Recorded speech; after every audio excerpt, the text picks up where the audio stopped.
실물경제 침체와 금융 불안정이 계속되는 전례 없는 복합 위기에 대응해서 정부의 2차 추가 경정 예산 편성이 추진될 것으로 보입니다. 소득 하위 계층을 중심으로 현금성 지원을 강화하는 재난기본소득 논의에도 속도가 붙을 전망입니다. 보도에 오인석 기자입니다. 이주열 한은총재는 금리를 0%대로 내린 뒤 글로벌 경기 침체 가능성이 상당히 커졌다고 우려했습니다. 코로나19가 유럽과 미국 등 전 세계로 급속히 확산되면서 글로벌 경기 위축에 대한 우려가 커지고 있습니다. 정부는 미국 등 주요국 중앙은행들에 이어 한국은행도 큰 폭으로 금리를 내렸는데도 금융시장이 맥을 못 추자 지금까지 경험하지 못한 실물 금융 부문의 복합 위기에 직면할 가능성이 있을 것으로 판단하고 있습니다.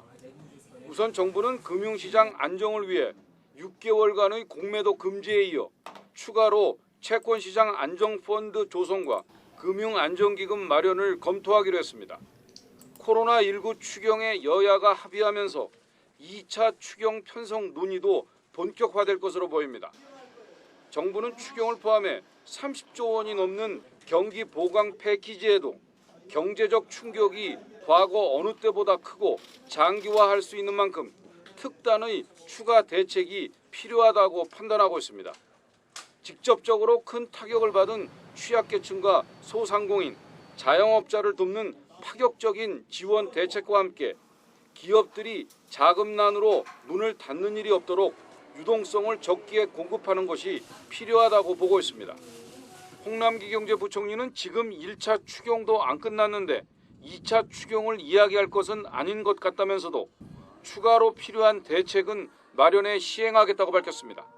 아무래도 1차 추경이 이제 경기 부양보다는 복지나 이런 쪽에 집중이 되다 보니까 만약에 2차 추경이 들어간다면은 경기 부양, 기업과 자영업자의 부담을 덜어줄 수 있는 그런 경기 부양 쪽으로 들어가는 것이 좋다고 생각합니다.